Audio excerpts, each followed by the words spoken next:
Nika Villarosa. Hi, I'm Nancy Dineros from Group A. Hi, I'm Chenny Bifanoga from Group E. Hi, I'm Armalin Vallejo from Group E.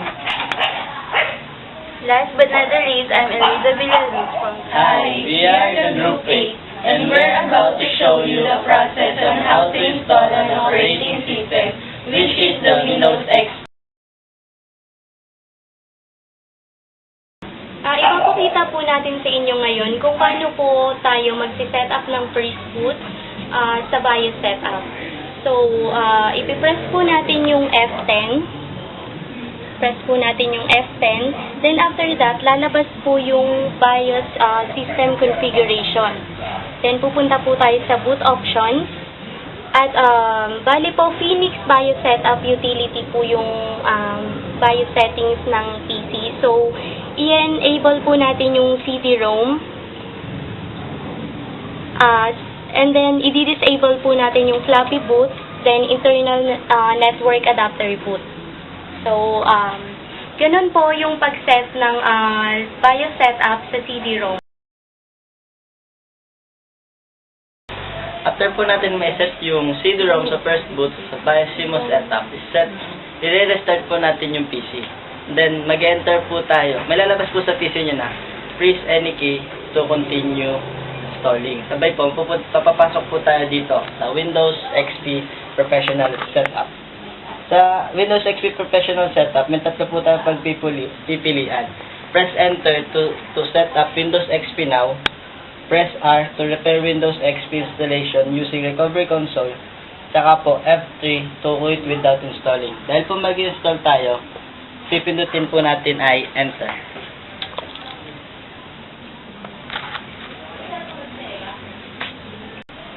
We are here in the Windows XP licensing agreement. Para mabasa natin, press page down. And then to agree, press F8.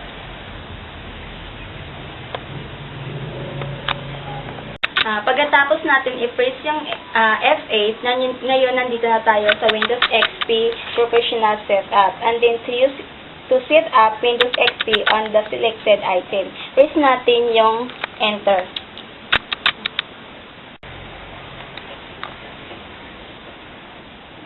Ngayon, nandito po tayo sa Windows XP Professional Setup. The partition you selected is not format. Setup will now format the partition. Use the up and down arrow keys to select the file system you want. Then press enter.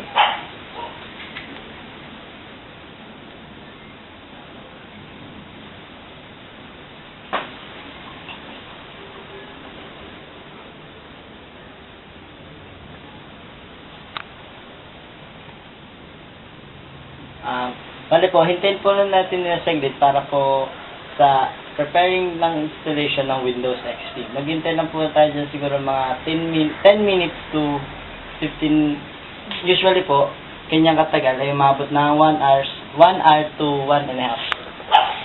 Yan po. Hintayin lang natin yan ng mga ganong katagal.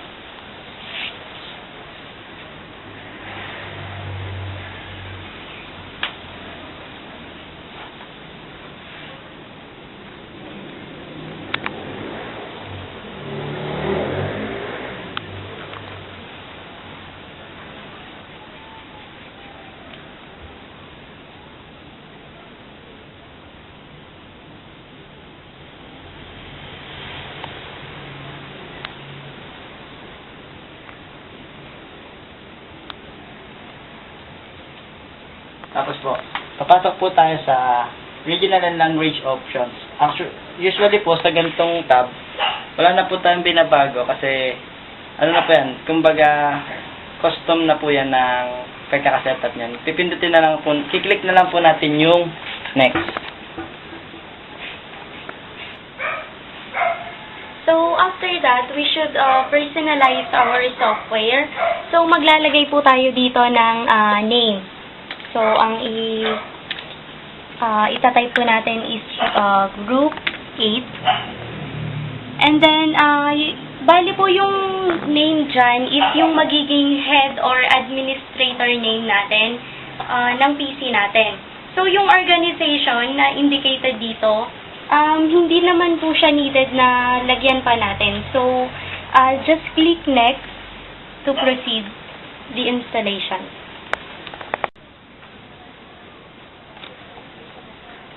And then, nandito na tayo sa product key. And please see your license agreement, administrator or system administrator to obtain your 25 characters volume license product key. For more information, see your product key packaging. Itatype po natin yung 25 product key at nakikita po to sa likod ng CD. HH 8M2, and then GB 8XT, and then PJWYS, then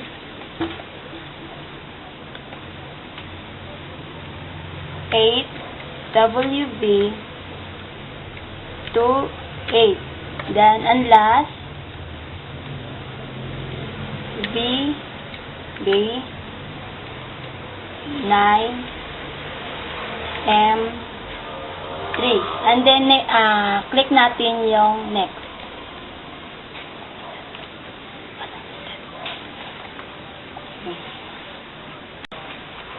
We are here in the computer name and administrator password. If you want to para lagyan ng password, just type the password.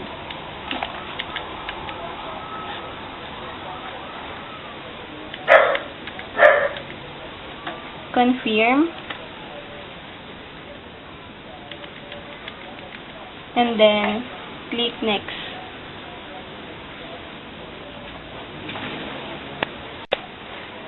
Ngayon po, andito na tayo sa date and time setting.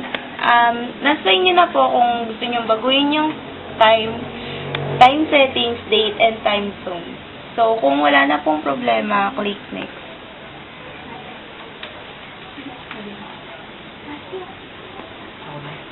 Hintayin lang po natin siyang mag-install.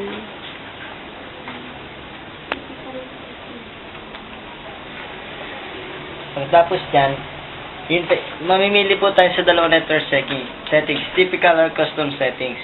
Pag custom po, tayo na po yung magbabago ng settings ng PC natin. Pag typical po, yung camping, yung parang normal na settings lang po ng computer. Tapos po, i-click po natin yung next. Tapos po, mamimili po tayo sa dalawa, work group or domain. Usually po, ang pinipili po ng mga user ng PC, work group. Tapos po, click natin yung next. Tapos po, hintay po natin ng ilang saglit para po doon sa finalizing installation ng PC, ng Windows XP.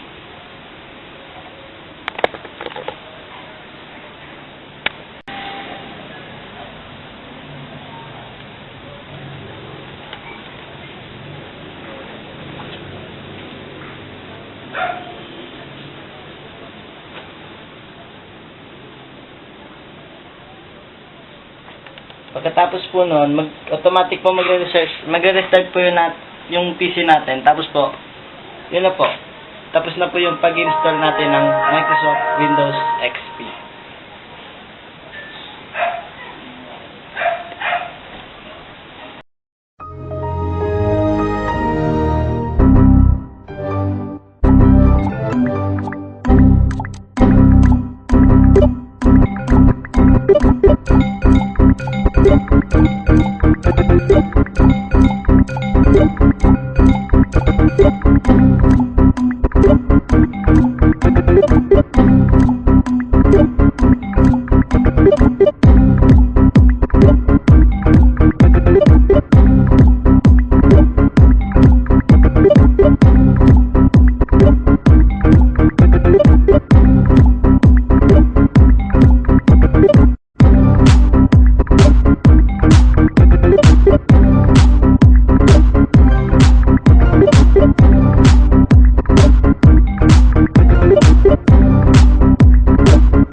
Order, saya, alas 11 na ng gabi.